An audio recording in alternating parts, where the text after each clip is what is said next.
don't think I'll bring this. I wouldn't. Okay. All right. So here's a plastinated specimen. All right. While this is a plastic model. So what we are going to see now is the relation of the pituitary gland. Now here is the hypophyseal fossa or the pituitary fossa, and as you know, it is covered on top by diaphragm ocelli. All right. Now, if the tumor is progressing upwards here, it is going to break the diaphragm ocelli. But if it is going more anteriorly here, it is going to compress upon the optic chiasma. All right.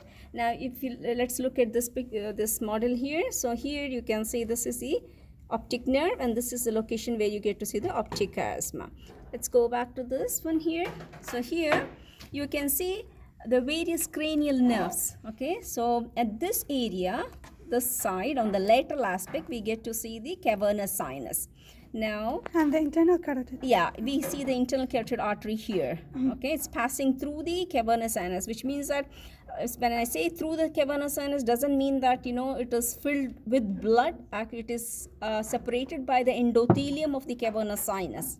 All right. So now here, these are the three branches of the trigeminal nerve. So here's the trigeminal ganglion. This is the ophthalmic, and here, sorry, this is the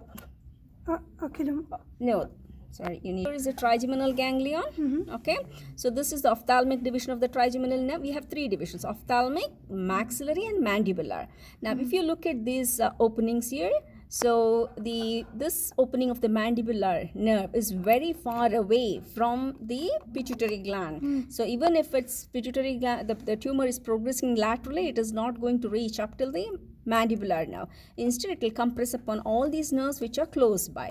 So basically, it is the ophthalmic and then the maxillary division of the trigeminal nerve.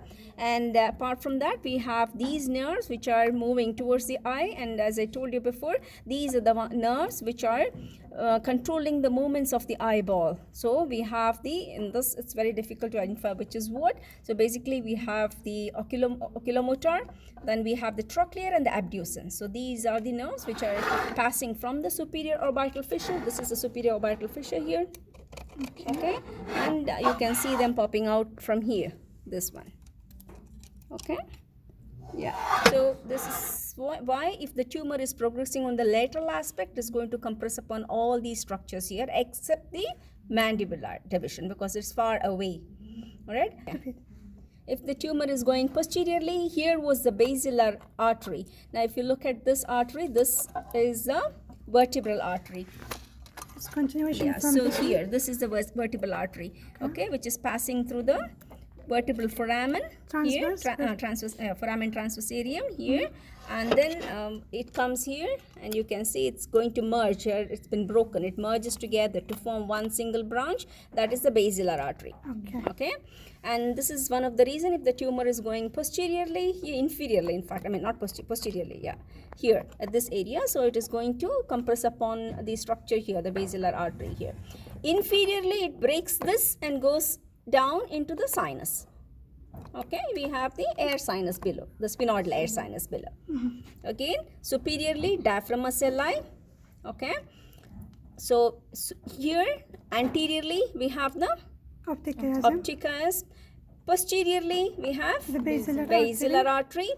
Laterally the cavernous sinus and its relations, all the nerves which are related to it. Except the mandibular, absolutely. And then inferiorly, it will break open this bone and goes to, that's it. Then is a sensory nerve. Trigeminal. It's majorly, it's a small part is motor, the rest all are sensory. Yeah. It's one of the cranial nerve. Okay. Fifth cranial nerve.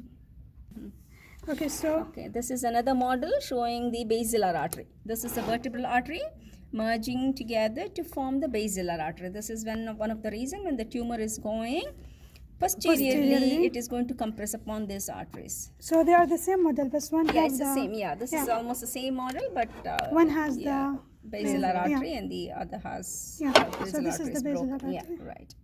Okay.